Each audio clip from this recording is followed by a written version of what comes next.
Harihi Om Sahana Vavatu Sahanao Bhunaktu Sahaviryan Karavavahai Tejasvinavadhitamastu Vidvishavahai. Om Shanti Shanti Shanti. Om Jaya Sri Krishna Chaitanya Prabhu Nityananda Shri Advaita Gadadhara Shivasari Gaura Bhakta Vrinda. Hare Krishna Krishna Krishna Hare Hare, Hare Rama Rama Rama Hare Hare. Jai. So reading from Mahabharata by Krishna Dharma, Birth of the Kuru Elders, on page 11. Although Dhritarashtra was the eldest, his blindness disqualified him from becoming the king. Nor could Vidura assume the throne, as he was born of a servant girl. But Pandu was a worthy monarch in every way, and when he came of age, he was installed on the Kuru throne. Pandu excelled all men in martial arts, and he was soon skilled in the Vedic science of leadership and diplomacy. And so the idea is that the king must be able to lead the people. It's not a matter of anyone who feels like it or, just has that. They have to be able to take care of the people. They have to be able to protect the people. So unless they are, physically fit, like Dhritarashtra is blind, he wouldn't be able to lead the army into battle. He won't actually be able to see what's going on. He's too dependent on his ministers, right? The king's independent. He can do things, he can also check himself. While Dhritarashtra being blind, he can't. So that's why he's not supposed to be king. Not that it's discriminating if someone's blind, it's just they won't be able to do the job. It's just like, would you want a blind man driving you to the airport?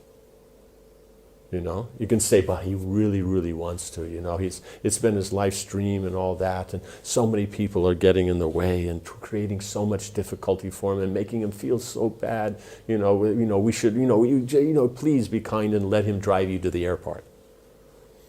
So unless you have one of those Google cars, then don't bother, right? So the same ways, he won't be able to lead the kingdom. Not that he's not a nice guy, it's just that he's not really fit to be king.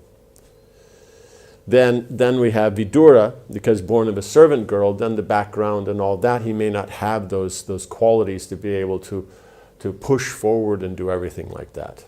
Like you can see is that when push comes to shove, then Karna, something comes up, he's insulted in that, he just comes forward more because that's Kshatriya nature, And then with Duryodhana and like that, anything comes up, they rise up. Arjuna like that. But you see Vidura later when they say so many things about him and tell to leave because he's so Brahminical, so sattvic, so he just leaves. So then he's also then won't have that qualification. So it's not that, it means the materialist will take it from the external, that it's about the family heritage, but what's actually being taken is what kind of nature they have inherently and how well they themselves will be comfortable in that position under that pressure constantly, right? Whatever your nature is, you can handle that pressure all the time. What is not your nature, of course, so many people can do so many things, but they have to have that nature. So the idea is that you have to see that. And we see that Pandu is qualified in everything. He excelled in the martial arts. He's skilled in the Vedic science of leadership, diplomacy. So he could do everything perfectly. He was the perfect king. All three brothers were given the best education and were raised with affection by Bhishma. So personal dealings, they're all treated exactly the same. It's just who's qualified for which service. But that's the point. As predicted by Vyasadeva, Dhritarashtra displayed immense bodily strength. And Vidura was naturally wise even from childhood.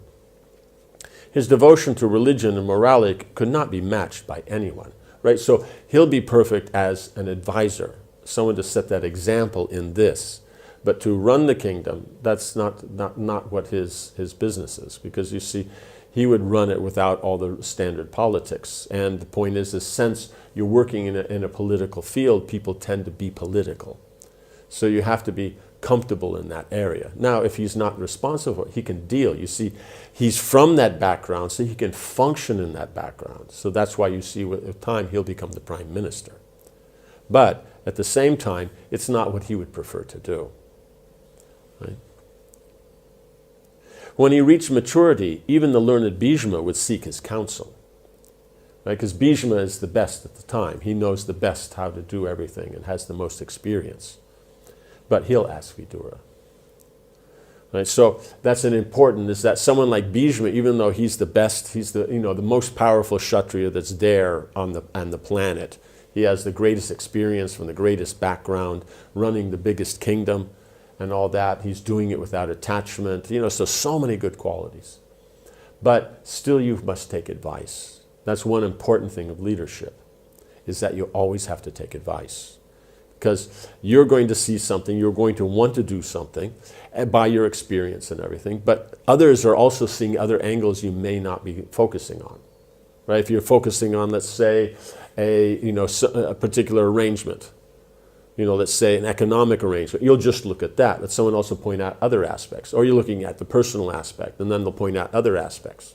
So when you're leading, you'll be focusing on certain things. You try to make as much balance as you can, but by hearing from others, then you're going to get a more complete picture. That's leadership. If someone tries to lead everything on their own, micromanage it, that's not actually leadership. So we see is here, the greatest of leaders, they would take advice. That's just the way it goes. But the people they were taking advice from wasn't just anybody. It was those who were the most qualified, who had an equal, how good they were at leadership, these persons were that good at advising. So then it's a proper match. Right? The Veda is always about that balance, that match. It was thus that one day Bhishma approached Vidura and said, "O wise one, we should take steps to ensure that our noble line does not again face extinction. 2 princes are ready for marriage. I have heard that there are 3 princesses worthy of being allied to our house. Tell me your thoughts on this, gentle Vidura." Right? So they come of age, they want they get married, they take up the responsibilities, and then doing that, then the family line is there, they've established. Means, why is Bhishma running? Because there's no one to follow after, because he took this vow of celibacy. So then, and he can't sit on the throne. He can manage things from the background, but someone else has to sit on the throne. So there's a difficulty there that they don't have someone to run, so he wants to see that doesn't come up again. So by them getting married and them having children, then they continue on the management and that perfect management to take care of the people and that. Then their sons will be trained, they will carry on like this, and this way then the people will be protected. Because for the Kshatriya, protection of the people, that's the most important aspect. Bhishma said that there was a princess in the Yadu kingdom named Kunti, another named Gandhari, who was a daughter of the mountain king Suvala, and a third princess named Madri in the southern land of Madra, so that'd be in Madras. And the mountain means on the other side, around the area now where it would be Afghanistan. He suggested that 2 of these girls could be sought for Pandu and the other for Dhritarashtra. Vidura folded his hands and replied, "My lord, you are our father, protector and preceptor. You should do whatever you feel is proper for the welfare of our dynasty." So 1, he's being humble and all that, but 2, it means that he sees nothing wrong in this. So because he's come up with this idea, let's go with that idea. It's not that now Vidura has to then say the same thing again and make it his. It's just a matter, he's made a good point, it's perfect, you should do as you see best. Bhishma sat and thought. He had heard that Gandhari had received a boon from Shiva, who had said she would have 100 sons. Surely she would make a good wife for Dhritarashtra, who had also been blessed in a similar way by Vyasadeva. Right? So Vyasadeva gave him a blessing. He would have 100 sons. She has a blessing. She'll have 100 sons. It's a proper match. Right? They're both Kshatriyas. They're both like this. They're both a nice qualification of level and background and character. Because you want to have a nice match. Otherwise, you have, one who just, wants, a single child and the other one wants 100. There's going to be a problem here. But they both have the natural tendency for 100 children. 100 sons from that powerful prince would be a great asset to the kingdom and would ensure the perpetuation of the Kuru dynasty. Right? 100 sons, somebody's going to be able to run things. Bhishma at once arranged for messengers to go to Suvala and ask for the hand of Gandhari. When King Suvala heard Bhishma's request, he was hesitant. How could his daughter marry a blind prince? But Suvala reflected on the possibility. Dhritarashtra belonged to the glorious Kuru house. They had ruled the world for thousands of years, right? Because the Kuru line is in the Sun dynasty, and they're coming down, and their line, when we see Arjuna talking about the forefathers going back to Yadu, and that means it's been unbroken. They've been ruling the earth for thousands of years. Considering the fame, nobility, and virtue of the Kurus, Suvala assented to the marriage. Right? Because they're famed not because they're doing something wrong, because they're doing something right. Right? And what was the other? Fame, nobility, just the character that they have. You see so many of them. They are noted for great character, great deeds, great, amazing things that they've done. So that's there. And then the virtue that they personally have, good qualities. They themselves run their life in a very nice way. So then he ascended to the marriage, because, right, his daughter should marry. She's from a nice, noble Kshatriya background, then who she marries should be. He had his son Shakuni bring Gandhari to Hastinapur. When the princess heard that she was to marry the blind Dhritarashtra, she took a cloth and bound her own eyes, not wanting to be in any way superior to her lord.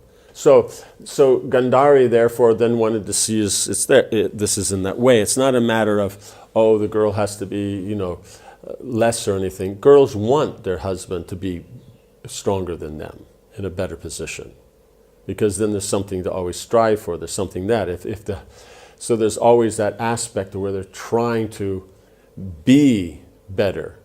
But if they can't, that means the relationship can just keep continuing. But if it's like, with a little effort, she can be equal to or better than her husband, like that, then, what more is to do in the relationship? So you always have to have that aspect that is going like this. So it's a psychological aspect that it's just, you always have. They're always trying to get the upper hand, and the husband, by how he deals, he's able to always, impress her that he's doing well. And so then she feels very satisfied. So that's why here then Gandhari doesn't want to be in any position that'll be stronger, because then you don't have the proper the natural feelings of affection. Shakuni gave away his beautiful sister to Dhritarashtra, along with many gifts sent by Suvala. After being duly respected by Bhishma, he then mounted his golden chariot and returned to his kingdom. Gandhari became immediately devoted to her husband. She pleased him in every way by her attentions. She never even referred to other men in her speech, and a silk cloth always covered her eyes. Right, so she's known as one of the five main, how you say, I think it's Panchasati or something like this, of all, within the universe, in history. She's one of the main women who is considered the most chaste. They're just so focused on the relationship, cultivating the relationship, like that. So, they set the example, and then all of the ladies, then they establish themselves to do their best in this way, and so that's considered proper, appropriate. But so they have to be so unique that it sets an example, like that. So she's one of them. With Dhritarashtra married, Bhishma turned his mind to Pandu's marriage, right? Because he had to get them both married. So now he's arranged Dhritarashtra, he's the eldest, so the eldest brother gets married first. And so then now that he's married, now he can turn to Pandu. He had heard that the Princess Kunti would soon select her husband at a special ceremony known as a Swayamvara. That princess was famous for her beauty and womanly qualifications, and she belonged to the noble Yadu race, from whom had come many great heroes. Bhishma told Pandu to leave at once for the Swayamvara and try to win Kunti's hand. Right? So here, in this case, as a Kshatriya, she's having a Swayamvara, so his arrangement for the marriage then means she has a Swayamvara, he needs to go and win her hand. Right? Because if he is so qualified in that, then he should be able to do that, right? So Bhishma is seeing who's there, seeing the qualification, and then seeing that Pandu could do this. Because the point is the girl also, in the Swayamvar, he needs to impress her.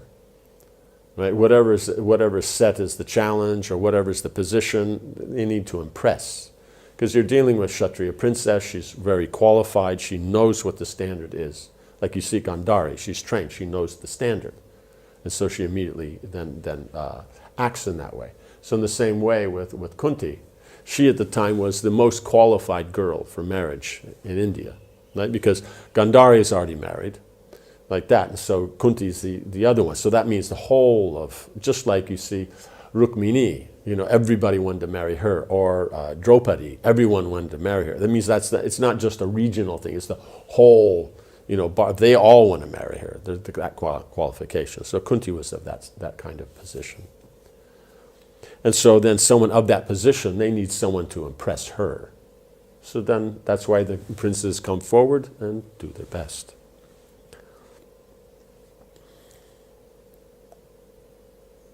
The king mounted a great dark stallion and rode swiftly to the kingdom of Kunti Bhoja.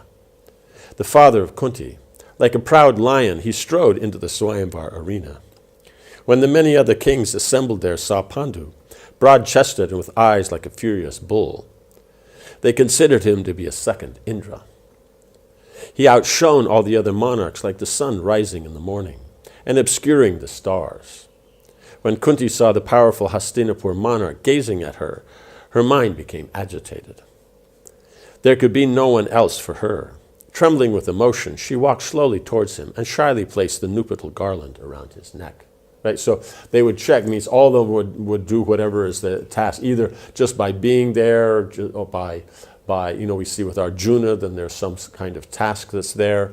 Then once it's established who's the best, then she goes out with the garland, puts the garland. Like that. And so he's chosen. Then they'll have the marriage arrangement, like that.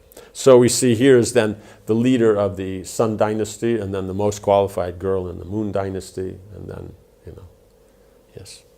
So here it says, the eyes like a bull. So Kshatriya is very powerful, and their gaze is very strong. But the point is, Kshatriya women, they can handle that. For them, it's inspiring. Others may be afraid, might be too rough, like this, or too powerful. But for a Kshatriya woman, then, it's good. Although many kings and princes desired Kunti's hand, and even though a Swayamvar would almost always end in a fight, everyone abandoned any thought of competing with the mighty Pandu for the princess. Right? Because someone comes because it's a little bit better, they kind of see him, oh, he's not that much better. So then they all start a fight, just because of their egos. But Pandu outshone them all so greatly that they didn't even bother. They just knew he's the best. So they didn't even start a fight. Because he went there alone, we see. He didn't even go with his armies. The others all come with their armies and this and that. He just came alone. Mounting on their steeds and chariots, they simply returned the way they had come. Right? So they just went. So they don't stay around and laugh and joke. They just go. Because, that mode of passion, they're it's either something's happening or, it's not, and then they leave. King Kunti Bhoja came down from the royal platform into the arena, his face bright with delight.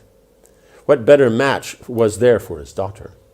The king immediately arranged for the wedding ceremony, and he presented Pandu with gifts of great wealth.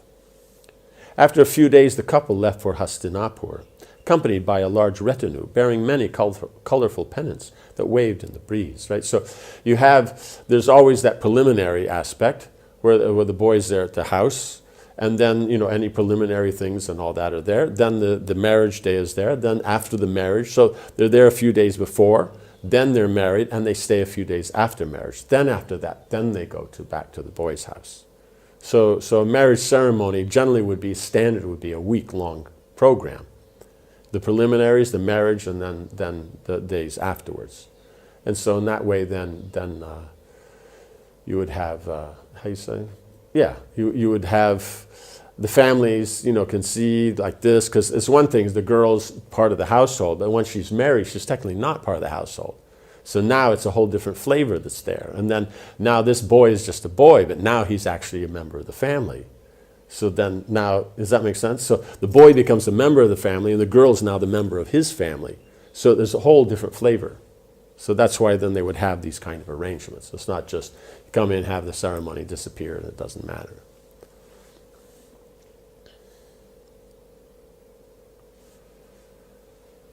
The soldiers beat drums and blew loudly upon their conch shells as they proceeded towards Pandu's capital.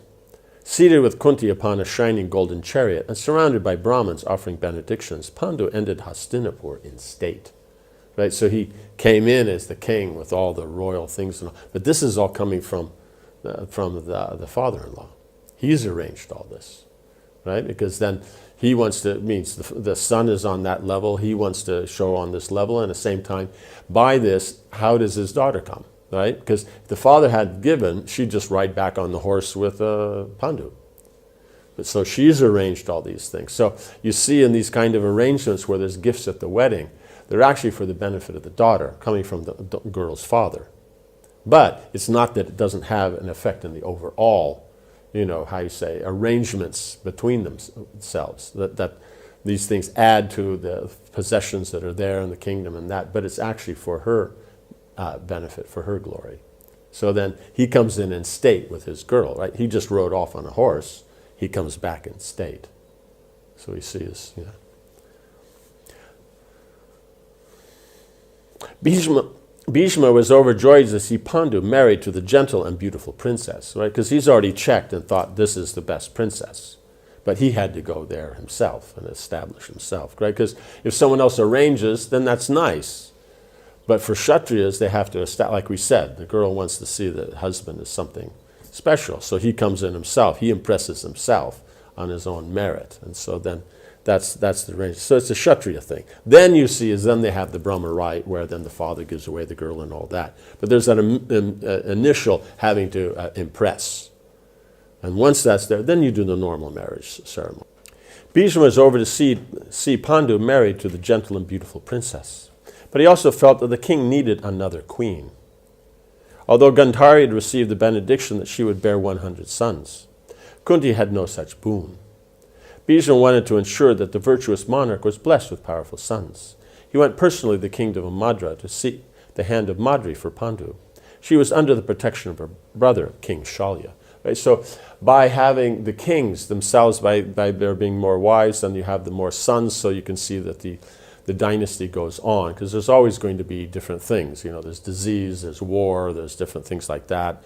Some of them turn out, they take up the Brahminical mood and like that, like I think it was Maharaj Rishabdev. Yes, he had 100 sons. Of those 100 sons, then I think, like 80 of them were Brahmins. They took up Brahminical activities, like that.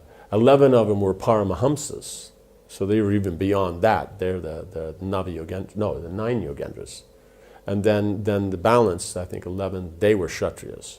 So out of 100 sons, 11 of them took up. So you have to consider all these things.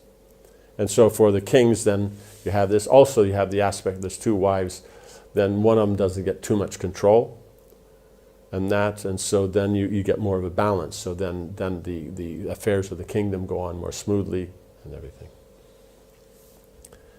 Shalya received with all honor Bhishma and his retinue of ministers. So this one, because the first one was a Swayamvar, so he had to go do it himself, Pandu. But the second one, there's no Swayamvar. Therefore, then Bhishma can make the arrangement, like he made with Gandhari. There wasn't a Swayamvar. Therefore, he can send his men and that, or go himself in this case, and then discuss and all that, and make an alliance. But because Kunti was having a Swayamvar, because everyone wanted to marry her, therefore then he had to go himself. Shalya received with all honor Bhishma and his retinue of ministers, Brahmins and Rishis, because generally they go like this in a group. He brought Ganga's son to his place and offered him a seat of white ivory studded with precious gems. Right? Ganga's son means Bhishma Dev. Then the king bathed his feet and offered him respectful worship, right? Because he's a greater king. He's a very bigger king. His reception completed, Bhishma said to King Shalya, "Mighty monarch, you should know that I am here to seek a maiden." Right? Because that's the whole thing, is that when you're dealing in these things, in the Kshatriya, what is the business at hand? They say that first. Or the Brahmin, when you're talking knowledge, he says, what's his point first? This is what we're going to discuss. This is a question on the nature of the soul. Then they can give their whole spiel on what they're looking for and all the different considerations. But they let you know what it is. Just like here, he says, first, I've come here, for seeking the hand of a maiden. Then he's going to discuss anything else. So it's very, very clear. Does that make sense? So while you see sometimes people, they start here and then there, and you don't know where they're going, and after 5 minutes, you're confused.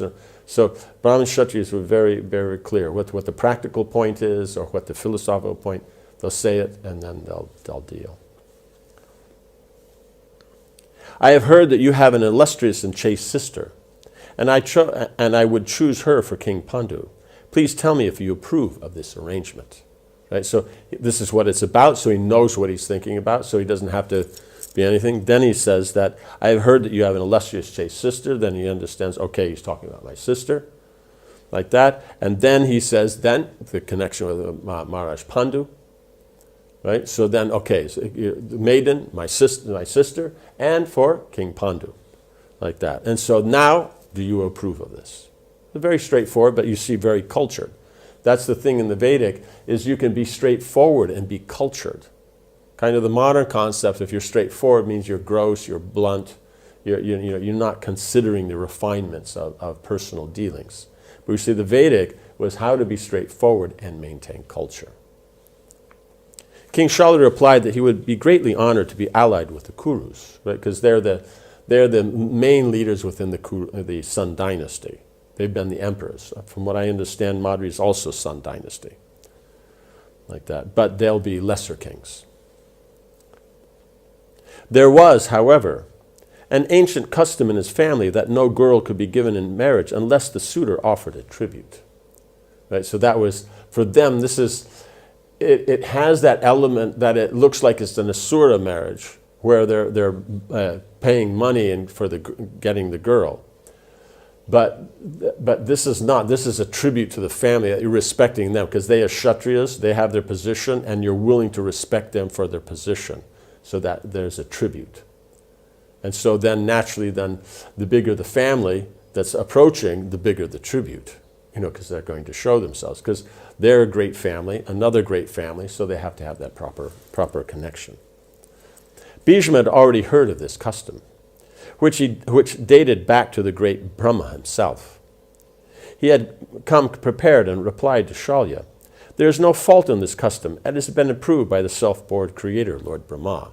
Right? So when the Kshatriyas practice it, it's not the Asura marriage, like that. It's not a matter of money, this is a matter of respect.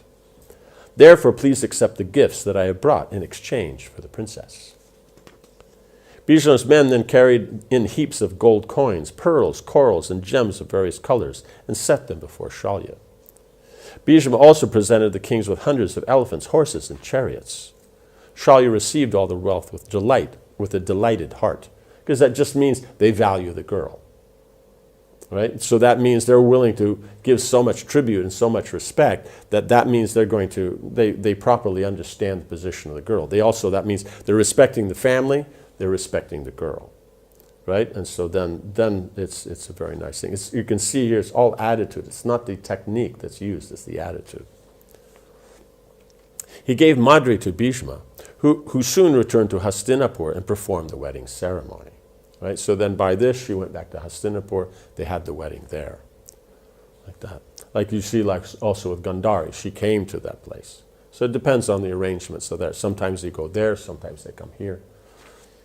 Pandu established each of his wives in their own splendid palaces and gave himself up to enjoyment with them both. Right? So there's this whole point of the idea, have many wives, be fun and all this. But the point is, each has to have her own complete place that's not dependent upon the other wife. It has to be fully independent, that she herself has her own scene that she's in control of, that has no bearing on the other wife. That's the position. So that's why you see kings might have more than one wife. A general person wouldn't do, because he has his place and then he'll want to have both wives in the same place. No, they have to have their own completely separate arrangement. Okay. he sported in the palace groves and gardens, appearing like a celestial with two beautiful consorts. Yeah, so then he's established them in their own places, and they have wonderful arrangements in the groves and the palaces. So as kings, they have really wonderful facility, and he spends the time with them, and they get to know each other. They get to spend the time and everything as newlyweds and that. And so it went really, really nicely for them. So we see here then, this ends this chapter, establishing the marriage, the background and the marriage of the Kurus. Om Hare Krishna, Krishna Krishna, Hare Hare, Hare Rama, Rama Rama, Hare Hare.